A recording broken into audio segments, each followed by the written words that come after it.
seminar lagu baranayay habka xisaabaadka ganacsiga celinta canshuuraha iyo ilaalinta sharciyada ganacsiga Mareykanka ayaa lagu qabtay magaalada Columbus Ohio iyadoo ay ka faa'iideysanayeen ganacsato Soomaaliyeed oo ku dhaqan magaalada tani. Cabdiweli Maxamed Qarboobe oo ah aqoon-yahan ku takhasusay cilmiga xisaabaadka iyo canshuuraha ayaa bixinayay waxaana muddadii seminaarkan u socday Cabdiweli uu soo bandhigay ahmiyadda iyo baahida loo qabo in lagu baraarugo halista xisaabaadka oo aan hanaan wanaagsan loo marin, celinta canshuuraha oo aan xilli hore la diyaarin iyo waliba helidda qof khibrad u leh hawlaha aad qabanayso. in badan oo kamid ah ganacsatada ayaa wajaha dhibaatooyin ay kala kulmaan hay'adaha canshuuraha ee dawladda Mareykanka baaritaan lagu sameeyo taas oo sababta in dhaqaale badan ay dib u bixiyaan ama laga laabto ruqsadda shaqada oo marmar sababta xabsi. dhacdooyin iyo casharo dhaxalgal ayuu soo bandhigay isagoo adeegsanaya khibradiisa ku aadan CPA waxaana Cabdiweli hore u bixiyay seminaarkan oo uu siiyay ganacsato kale Soomaaliya oo ku dhaqan Minnesota. ganacsatada barnaamijkan ka soo qayb gashay ayaa aad ugu mahad celiyay Cabdiweli kuna tilmaamay inuu yahay shakhsi ganacsatada Soomaalida Mareykanka u baahan yihiin. waa kan isagoo la hadlayay ganacsatada isla markaana bixinayay casharada ku aadan xisaabaadka iyo celinta canshuuraha gaar ahaan Soomaalida iyo ganacsiga soo koreeya faa'iidooyin gaar ah u lahaa. codsi ka yimid ganacsatayaal ka mid ah Columbus baa wuxuu igu qasbay in aan Columbus bandhigan u soo kala dhigo. dadkii igu xiran Facebook igu xiran waxaad aragteen mid sana la mid ah in aan ku soo bandhigay muxuu ahaa magaalada Minneapolis oo runtii aan ka shalayo aan uga shalayo wuxuu ahaa in aan dhowr beri oo khaas joogay. markii hawsha dhamaatay baa Soomaalida waa isnaqaanayo waa lagu soo wacay waxa lagu leeyahay ma si joogtay laba beri oo kaloon ka faa'iideysano. saas oo tahay insha Allah kulanka ma noqonayo kulanka naga isu kaan dambe insha Allah waxaan rajeynayaa inuu midkaan ka sii waa bandhig ku saabsan aan ugu talagalay ganacsiyada yaryar fahmidda noocyada kala duwan ee ganacsiga xisaabaadka canshuuraadka iyo waxyaabaha la midka aniga runtii waxaan ku dadaalaa in aan aqoon kaliya xisaabiye aan ka badnaado saakan wax fiirina waxaan yiraahday talo haddaan isku wici lahaa magac maxaa isugu wici lahaa waxaan la imid magaca the unorthodox accountant macnaheedu waxaa waaye inaba caadi ma ay dhahaan Soomaalida ama dad tahay reexamar because mararka qaarkood dhammaan waa naqaanaa wuxuu ganacsiga yahay waxa nagala rabo laakiin waxaa loo baahan yahay mararka qaarkood inaad ku fikirto outside the box waxyaalo badan oo waxaa jiro qofka uu sanfeelin ku soo kordhin karto soo aniga xooga waxaan saaraa badankood taladan saaraa inaan qofka la taliyo waayo qof kasta ayaa runtii number isku dhufan karo adaa isku dhufan karo adaa wixii kala jaran karo laakiin aniga taas xooga ma saari wax kale mid kale xooga saara oo ah wacyigelinta iyo la talinta si qofka ganacsatada ah oo aniga runtii kasbaday inaan caawiyo uu asna u faa'iido soo saasaan ugu talagalay muxuu ahaa bandhigaaneeto raaliha bahalkan aan baranayaa waa asaaska xisaab celinta iyo canshuuraadka waa kuslaa ka badan yahay nadwadan waxaa loogu talagalay milkiilayaasha adinkoo kala ah oo ganacsiyada yara inaad fahamdaan sida loo maamulo ganacsigaada xagga fulinta canshuurta xagga dalka ama gobolka ama stateka iyo wadankaba mawduucyada aan ka hadlano badan yihiin laakiin waxaan ku soo koobay saddexdaaneeto adinkana haddaad rabtaan waad su'aali kartaan laakiin waxaad ilaa wax dul qaata waayo su'aasha aad qabto waxaa laga yaabaa baalka ku xigo inay ka jawaabaysaa laga yaabaa insha Allah isku day inaad su'aashaada qorato si hadhow aadan u iloobin waxaan rabaa marka inta ka tagto inaad fahamto xisaabaadka ganacsiga inaad fahanto qorsheynta ganacsigaada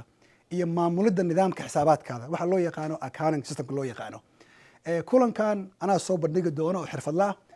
waayihii hore ka xishoon jiray inaan isxayeysiiyo laakiin ayaamahan markii lagu soo biiray social media iyo baraha bulshada qof kasta is xayeysiinaya so inta aanan bilaabin waxaan raadhaa horta Cabdiweli waa kuma anigu kolley dhalinyaraan ahay laakiin garka waa cad yahay wadankan waxaa imid anigoo jiro 12 sano class ugu horeeyo aan ku bilaabo classka lixaad buu ahaa 6th grade buu ahaa saasoo ay tahay middle school high school jaamacadda shahaadada koowaad iyo shahaadada labaad iyo CPA-gaba waxaan ku qaatay muxuu gobolka Seattle Washington runtiina waxaan u helay fursad u helay anigoo jiro 21 sano markaan jaamacadda dhameeyay inaan isla markiiba shaqo ka bilaabo da'eeda ma qarsanayo maanta 43 baan jiraa 22 sano la soo dhaafay dhammaan professional baan ahaa so ilaahay muxuu ahaa baalkii ii furay inaan xirfad dheeri helo aniga oo yar mararka qaarkood waxaan ku kaftabaa insha allah markaan gaaro konton gaaro waa retire galayaaba insha allah. waxaan rabaa inaad fahamto saddexda nooc ee diiwaangelinta ganacsiga gobolka Ohio. dhammaantiin waa taqaan laakiin muhiimadda uu leeyahay iyo kuwa la midka ah sida ay u kala duwan yihiin nidaamka ganacsiga iyo nidaamka canshuurta. shanta qaybood ee qorsheynta xisaabaadka ganacsiga sida maalka ganacsiga ama loo yaqaano asset, waxa loo yaqaano deynta ama qaamaha ganacsiga, xagga liability raasamaalka milkiilaha owners equity loo yaqaano, dakhliga ku soo galo revenue iyo qarashka ka baxo. ganacsatada badankood waxay ku mashquulaan dakhliga soo galo iyo dakhliga ka baxo. kaas kaliya maaha ganacsigaada wuu ka ballaaran yahay. waanaad fahantaa waxa loo yaqaano balance sheet oo aan ka hadli doono insha allah hadhowna. inaad fahamto warbixinta dhaqaalaha ama bayaanka dhaqaalaha understanding financial statement. haddaan dib u laabto waagii covid-ka uu dhacay dad badan baa waxay codsanayeen garantiyaal codsanayeen, waxay codsanayeen loan bay codsanayeen. waxyaalaha dadka lagu qasbay wuxuu ahaa inaad soo bandhigto macluumaadka ganacsigaada. soomaalida badankoodna runtii maysan haysan. so waxaa laga yaabaa inay ku dhaafeen fursado badan inay ku dhaafeen baa laga yaabaa waagii uu covid-ka jiray. inaad fahamto qorsheynta iyo maamulidda nidaamka xisaabaadka accounting systemka. ganacsatayaasha yar badankood ma lahan. waxaan la kulmaa dad runtii wax kasta maskaxda ugu jiraan. markuu kuu imaanaya wuxuu ku leeyahay hadaana soo gashay hadaana iga baxday. saas uma shaqeeya waddankaanayto. so waxaan rabaa inaad taasna adiga aad fahantaan rabaa. iyo khatarta ay leedahay shaqaalaha la siinaya kaashka ama bayroolka. waxyaalaha badan oo dadka aniga xagga ila joogo gobolkana Washington ila joogo waxaa weeyaane in ganacsiga la qabsado ay qabsato dowladda qabsato sabab la xiriirta ayagoo qof shaqaale ah ka dhigay inuu yahay qof iskii u shaqaysta ah. taana runtii khatar weyn bay leedahay oo meel kasta ka jirtaa. Washington kaliya maahan, gobollo badan ka jirtaa. insha allah waxaan dhowr qaybood ayaa u kala qaybiyey nadwadaneeto. so waxaan hadda ku horumarinaa noocyada diiwaangelinta ganacsiga. dhammaantiin ganacsiyaal baa tihiin, waad isdiiwaangeliseen. qaarkiin baa LLC ah, qaarkiin baa cooperation ah, qaarkiin baa sola, qaarkiina iskaashata ama partnership. laakiin su-aasha aan idin weydiinaya waxaa waaye maxaa kugu qasbay inaad kaas noqoto? ma waxaad ka maqashay saaxiibka, ma waxaad ka maqashay attornigaada, mise adaa google gareeyey? waayo mid kastoo faa'iido gooniyuu leeyahay, khasaaro gooni ana wuu leeyahay. dadka waxaan kula taliyaa inta aadan bilaabin ganacsiga horta waa inaad fahantaa nooca aad rabto. waayo badankeen LLC baa nahay soo ma, laakiinse LLC-ga marar waxaa jiro aad ka qaangaaraysaa jirto oo aad u baahnaan doonin. so waa inaad kasii fikirtaa xataa mustaqbalka soo socdo soo noqon lahaa. ganacsi noocee ayaad rabtaa? saa dhahayaba intaada ganacsiga bilaabin horta la tasho abuukaate ama xisaabiye la taliya dhaqaale si aad u xaqiisato nooca kuugu habboon intada badan. because ganacsigu lacag keliya ma ahan, waxaa ku soo raacay dhibaata ku imaan karto. sababta aan kuu leeyahay abuukaate keen weeyaane, ma garatay? haddaad muqaayad leedahay, haddaad transportation leedahay, shil baa dhici karo. markuu shil ka dhacana waa lagu soo garayn karaa, maxkamad baa lagu geyn karaa. waxaas wax canshuur quseeya ma ahan, waa wax quseeya weeye liability ama dayn ama qaan waxa loo yaqaano. so qofka abuukaataha wuxuu kugula talin karaa meeshii adiga aad ku fikiraysa LLC inaad ka badashato oo aad noqoto cooperation caadiya aad noqoto. fahmino sababta u leeyahay weeyaan mar kasto abuukaate keenso haddii aad ganacsi galaysaba. dadka badankood waxay yaqaanaan iskii u shaqaystaha ama waxa loo yaqaano sool loo yaqaano iskaashato partnership. badankood taa ma arki, waxaan u arkin xagga canshuurta kama fiicno partnershipka. dhammaantiina waa taqaaniin, laakiinse wuu jiraa marar waxaa jira uu waajibka keenaya inaad aad kaa doorato. iyo waxa aan badanka naga naqaano oo ah shirkadaha LLC-ga ah. nooca ganacsiga aad doonayso ayaa go-aamiyo canshuurta aad buuxinayso ama aad bixinayso.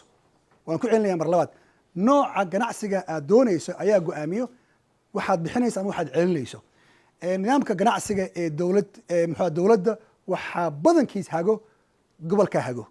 IRS-ta ayadu ma hagto diiwaangelinta ganacsiga, ayadu waxay hagtaa keliya canshuurta lagaa rabo. laakiin se waa in gobolka Ohio markaa isdiiwaangelinayso aad og tahay waxa aad ka rabto. hoos waxaan ku qoray digniin, gobolada isku mid ma ahan, gobol kasta wuu ka duwaya gobol kale. hadda gobolkiina dariska Illinois ama Wisconsin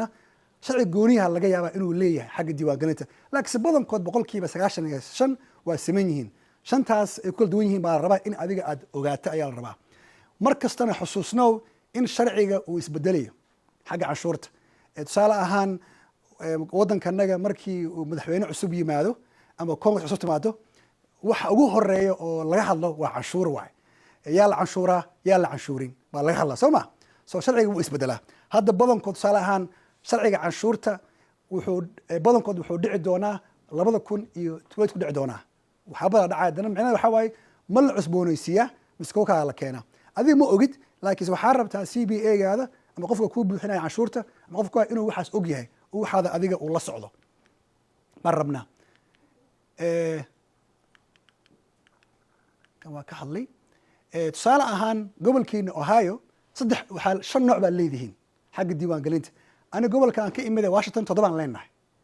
mujida say kala duwan yihiin waa gobollo ka mid Mareykan ka mid laakiin sharci kala gooniya leeyihiin adinka waxaad leedihiin na profit kan corporationka LLC-ga iyo generalka leedihiin annaga waxaa idinku dheernahay 2 wax oo mid uu ka mid yahay xagga generalka ka mid yahay general partnership ka mid yahay hoosna cafwan wifi-ga iguma xirno meeshaan hoose ba idin sheegayso inta nooc Ohio iska diiwaan gelinayo markii aad gelayso oo waliba xataa ku siinaya faahfaahin ku siinaya haddaa hoos ka sii fiiriso waxaa ku qoran wuxuu ku leeyahay fadlan la tasho qof tax professional inta taa aada gaarin dhammaantiina waa aragteen hadda waxaan u gudagelaynaa ganacsiyasha noocyada kala yihiin ganacsiga u horeeya dadka ay badankood yaqaanaan waa sole proprietorship waay runtii waqti badan kama gelinayo sababtoo badankiin waxaa laga yaabaa inaysan ahayn baa laga yaabaa dadka aan ku arko kan badankiis waa qofka taxiga wado qofka uberka wado qofka liftiga wado weeyaan badankood laakiin mararka qaarkood dad waxaan arkaa ayagoo ganacsigii markay bilaabeen kan ku bilaabay weli isaga jiro waana khasaare runtii ma garatay taana waxay kutusaysaa qofkii inuusan raadsan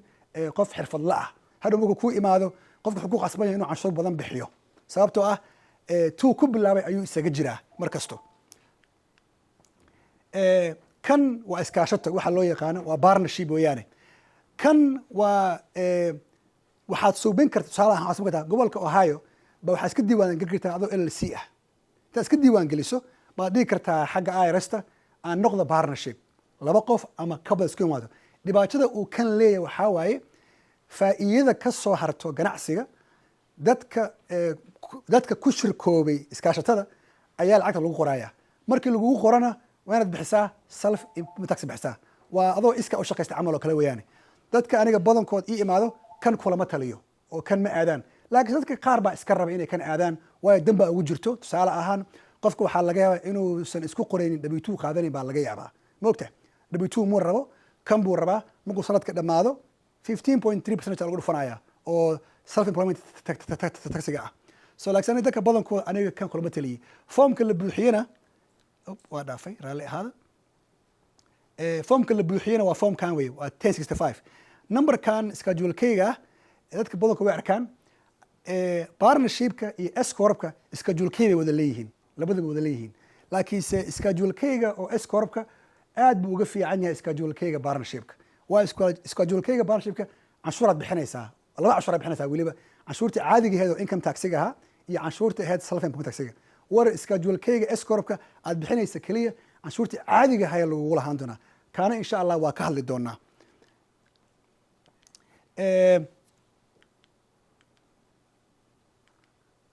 raalli hada islaayada soo socda muxalabada kale waa ingiriis bay ka turjumayaan sababta waxaan rabay inaan luuqadda markaan anaga turjumayno xarfo waxaa jiro Soomaali oo aan ingiriis ku jirin so waxaan rabay si markaan fasirayo aanan u gelin faahfaahin u gelin dadka badankood markay ii yimaadaan oo rabo inay ganacsi furtaan way iska furtaan badankood ayagaa furtayba laakiinse waxyaalo badan bay ka boodaan oo runtii shuruud ah oo loo baahan yahay waxaa ka mid ah waxa loo yaqaano open agreement ama legal documentiga loo yaqaano gobolka Ohio wuu idinka rabaa laakiinse gobolka intuu ku imaado kuma baaraayo oo kuma dhahayo meeshataa aday dan kuugu jirtaa inaad leedahay lacag badanna maaha runtii waa sababta markii aan bilaabay aan dhahay abukaate u taga abukaate ayaa kuu diyaarin karo open agreementiga waa xeerka hagayo LLC-ga hagayo waay tusaale ahaan distributionka lacagta la qaadanayo see loo qaadanaya 50% boqolkiiba 60 miya haddii hal qof uu ka badan yahay lacagta kuma la baxaya ma waxaa la baxaya mar alla markaa rabtaa la baxaya mise waxaa la baxaya every quarter mise waxaa la baxaya at the end of the year markuu sanadka dhamaado December camal oo kale maxaa la siinayaa bonus waxyaalo badan buu qeexayaa open agreement anaga Soomaalida badankooda ma haystaan kan ma socdaan waa markuu dhibka yimaado marka la isaga qabsado oo qof baa raba inuu ganacsiga ka baxo muxuu ahaa maxaa loo celinayaa haddaba kan haysan dan waxaa dib loo laabanayaa xeerkanagii ahaadee hal isugu yeero odayaal iyo dadka hala kala bixiyo laakiin haddii kan aad haysato markii la bilaabayo odayba lama aadayo waayo waxaad ku heshiiseen boqolkiiba 50 lacagta inaan la bixi kara keliya markay sanadka dhammaado soo dadka badankood waxaan ku dhahaa intaada ganacsiga bilaabin hayso open agreementigaada hayso LLC-ga waxaa suubin karo hal qof ama ka badanba waa suubin karo waa in LLC by the way waa kala duwan yihiin dadka ma ogo waxaa dhici karo LLC loo yaqaano general LLC iyo waxaa jiri waxa limited LLC ah maxay kala duwan yihiin waa labooda waxay ku kala duwan yihiin midka generalka ah dadka maxaa ka shirkoobay baa wada maamuli karo kan kale wuxuu uga duwan yahay dadka shirkoobay hal qof bay subsanayaan oo general manager ah qofkaas ayaa wixii hagayo asaga ayaa mas'uulka ah asagaa saxiixayo asagaa jeegi qoraayo asagaa shaqaalaha keenayo asagaa shaqaalaha burinayo dadkii kale oo shaqada ku jiray waxaas ayaga dan kama lahan qofkii kana ayaga un waxay rabaan un keliya in uu shaqeeyo shirkaddan faa'iidana ay keento unbuu rabaa kan waa cooperation runtii haddii la fiiriyo marka laga hadlayo xagga liability-ga ama laga hadlayo deynta waa kan ugu fiican weeye markay noqoto protection laakiinse ha fiicnaadee dhibaato ama challenge badan buu leeyahay maxaa ka mid a waraaqo badan haysta weeye waa inaad tusaale ahaan ugu yaraan sanadkiiba inaad haysato one annual meeting conference haddii xataa keligaa adiga xataa tahay waa inaad keligaa kulantaa aad tidhaahdaa waxaan kulmay November 11 kulmay waxaanaan go'aaminay macnaheeda waxaa waaye lacalla hadday wax dhacaan oo dhibaato yimaado waxaa la rabaa in la ogaado inaad actually ahead cooperation sax oo jiray because marar waxaa jiro ilaahay idinkuma keeno ay dhibaato dhacdo tusaale ahaan waxaan isticmaalanaa truck company isticmaalanaa tusaale ahaan truck company i5 ku saarnaa shil weyn buu galay dad baa dhintay allah u naxariisto ma garatay saasoo ay tahay kambanigaa la soo aadayaa koodii muxuu caymis ku jiray caymiskiisa intee buu ahaa dadkaas maktar la siinaya meeqa weeye haddii caymiska uu ku jiray shirkadda iyo dhibaatada uu keensaday dhibaatada ay badan tahay waxaa la fiirinayaa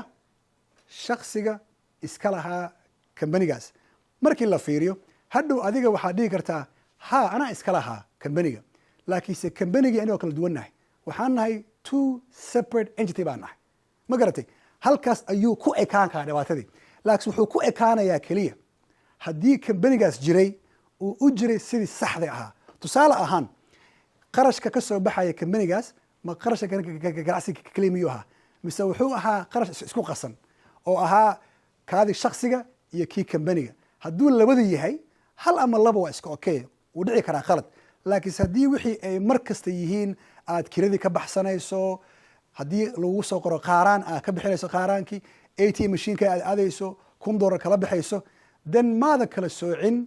qarashkaadii shaksiga ahaa iyo qarashkaadiiha ganacsiga halkaas waxay noqonaysaa in aadaba jirinba so waxaa jiro aniga lawyer mihi laakiin waxaa jiro term baa jiro la isticmaalo oo dhaho piercing the veil pierce waa taqaanin waran wax lagu mudo weeye macnaheeda waxaa waaye protectionkii aan lahayd oo dhan waa daloolisay waxaa ku daloolisay because adaa isku qasay qarashkii shaksiga iyo qarashkii muxuu ahaa kambaniga saasoo ay tahay qofkii aad ka gashay qaanta xaq wuxuu u leeyahay inuu ku soo gareeyo civil lawsuit of course maxkamadda hadhow wuxuu u imaan karaa hantidaada guriga u imaan karaa oo kuu yaalay waa sababta ay fiican tahay inaad labada muxuu aad kala socdo waa kan ugu fiican markay noqoto protection haddaad rabto intaan iloobin halkan meeshaan waa labo halkan faa'iida ugu weyn uu leeyahay c corpka uu leeyahay waa canshuurta 21 ah buu leeyahay laakiinse halkaas waxbaa ku qarsoon waxaa ku qarsoon markuu kambanigan bixiyo intaanayto lacagta taallo haddaad la baxdo adaa waa la canshuuraya waa double taxation ma fahmino dadka badankood waxaan kula taliyaa kamberigan dooro haddii faa'iidadaada soo harto ay ka badan tahay $200,000 ay ka badan tahay. waayo haddaa S-corp tahay ay faa'iidada badan tahay tusaale ahaan waxaa laga yaabaa in rateka individualka uu ku gaaro 37% weeyaan taas tahay oo rateka u sarreeya waay. laakiinse markii halkan aad joogto 21 joogto oo ay $500,000 ku soo gashay waxaa laga yaabaa inaad bixiso waa $100,000 moogta. laakiinse markii $500,000 ay ku soo gashay S-corp aad tahay aad teelitaan bixinayso $150,000 waay. so waa inaad fahantaa markaad dooranayso projectionka cashka i soo geli doono next 2 years, next 3 years, next 5 years maxaa waaye. S-corpka asna sidoo kale adigoo cooperation ah fiiriya adoo inka ah adigoo CO ah baad dooran kartaa inaad S-corp noqoto. waayo iskuma xirno canshuurta federaalka iyo diiwaangelinta Ohio iskuma xirno. adaa lagaa inaad doorato. doorashadana waxay ku xiran tahay maxaa adiga kuu fiican. afarta slide soo socoto waa luqadda ingiriiska si aan u fahanno insha allah. waxaa umaynaya dhammaantiin haddaan idin geesgareyo S-corp baa watiin umaynaya dhammaantiin. waayo waa kan ugu sahlan waana kan ugu fiican waaye. laakiinse waxaa dhici doonto sanadaha ka mida oo aad ka qalan jebiso S-corpka oo aad tiraahdo war waa ware canshuur badanaa bixinaya sanad kasto 150,000 bixinaya sideen u gudbi karaa. so waxaa laga yaabaa inaad C-corpka aado. laakiinse ogow markaad wax bedelanayso oo aad ka baxayso S-corp aad aadayso C-corp ma soo laaban kartid sanad ka bacdi. waa inaad 5 sano camal sugtaa. waa inaad sugtid waayo ogow aday kugu jirtay faa'iido rokan saya la soo dhaafay waqtigaana oo aad kortay dowladda waxay rabtaa in adiga lagaa faa'iido. ma fahmino. so meeshaas lagugu heenayaa dhowrsan lagu heenayaa sidii adiga aad dowladda aad uga faa'iidaysay baadna la rabaa in lagaaga faa'iidaysto. taadna la socda insha allah. S-corpka qofka markuu dooranayo waa taqaaniin waa in 100 qof ama ay ka yar yihiin. laakiinse dhibka weyn qof kasta u ilooba xataa dadka u dhashay Maraykan ilobaan waxaa waaye waa awe meesha waa 75 day ruleka awe ka tagay صرافي okay next yeah nimala waa heli doonaa. waxaa waaye markaa isdiiwaan geliso tusaale ah haddii maanta aad isdiiwaan geliso ay tahay November 11 sooma aad isdiiwaan geliso waxaad haysataa 75 days baa haysataa in aad codsato aad ka codsato IRS tiraahdo anoo LLC ah ama anigoo corporation ah ama anigoo inki ah waxaan rabaa inaad ii canshuurto sidii small corporation. haddii taa aada dooran IRS-ta ayaa ku diiwaan gelinayso. haddaa tusaale ahaan LLC tahay hal qof aad tahay adiga iyo qofka taxiga wado oo Uberka wado ma kala duwanin same baa tihiin because waxaa lagu yaqaanaa single member LLC baa tahay sida caadiga lagu canshuuraya. haddii LLC aad tahay aada codsan kana 2 qof aad tihiin ama ka badan partnership baa tahay oo waxaad bixinaysaa 65. sidoo kale asna waxaa lagaa rabaa canshuur baa lagaa rabaa. laakiinse Maraykan baan joognaa waxaa loo yaqaanaa waxa loophole baa jiro meel waxaa laga soo geli karaa jirto haddii waqtiga ku dhaafo. taana waa codsi inuu adiga kaa yimaado aad ka dalbato IRS raalli ahow waan iloobay waxaan rabaa inaad dib ii celiso oo S-corp aad iga soo dhigto maalinkii aan isdiiwaangeliyey. 95% dadka way aqbalaan. waxaa jiro luuqad waxaa jirto gooniho la isticmaalo marka la qoraayo la dhaho jaahil baan ka ahaa marka waxaan buuxinayay ama abukaati ii buuxinayay muusan aqoon moogta. so luuqadaha jiro la isticmaalo taana ogow waad suubsan kartaa adiga. marka S-corp qofka uu leeyahay su-aalaha soo lalaabta badankood waxaa waaye halkan weeyaane oo ah warniyo faa'iidaan suubiyey sidee lacagta ugala bixi karaa S-corpkayga anigoo la canshuurin. tusaale ahaan waxaan rabtay kambaniga ilaha kuu barakeeyey 200,000 kuula jirto waxaa rabtaa inaad kala baxda rabtaa oo hal mar aad check qorato baa rabtaa. haddaad checkgaas qorato expense ma ahan adaa la baxay oo ahaa shareholder ahaa. su-aasha waxaa waaye lacagta aad la baxday maxay noqonaysaa ma la canshuurayaa mise lama canshuurayo. jawaabtu waa haa iyo maya. halkaana runtii iguma jawaabi karo waxaan uga jawaabi karin sababtoo ah qofka buugga kuu hayay ama xisaabaadka kuu hayay keliya ogaan karo maalinkii aad furtay shirkadaada baa laga soo bilaabayaa iyo maalinka aad rabtay inaad la baxdo tusaale kale isinaya sanadkii hore ayaad furatay shirkadda furatay okay faa'iido $200,000 kusoo gashay way kuu taallaa markii aad adiga waxaadii qaadatay mushaarkaadii qaadatay qarashkii qaadatay ba waxaad tidhahday $200,000 ma la bixi karaa waa haa iyo maya waxay haa noqonaysaa aysan canshuureyn tusaale ahaan haddii adiga oo escopka lahaa aa isku qoraysay paycheck oo aa lahayd paycheck caadi ah waxaa loo yaqaano wey reasonable compensation in adiga aad siiso mushaarkaasna laga jaro canshuurta caadiga laga jaro medical laga jaro social security laga jaro haddii taas aad buuxisay then waxaa qodob kala jiro ah markaad bilaabaysay shirkadaaneeto maxaad adiga aad ku maalgelisay badankood qofka waxbuu gelinayaa moogta lacaga ku bilowday hanti baa soo gadatay rebeeraa soo basay remodification waxaasaa su daraya wuxuu noqonaya waxa loo yaqaano basis ku bilow ama capitalkaadi waayo tusaale ahaan mar alla markii wixii aad ku dartay baa muxuu noqday 150 buu noqday adna meeqaa rabtay 200 rabtay soma so 200 waxaa laga jarayaa 150 konton baa kuu saaray kontonkaas waa la canshuuraya waxaa loo yaqaano wey non dividend baa lahaa distributions why because waxaad la baxday lacag ka badan wixii aad ku bilowday shirkadda haddaad ku bilow lahayd zero ku bilow lahaydna dee dhammaan 200,000 ayaa la canshuuraya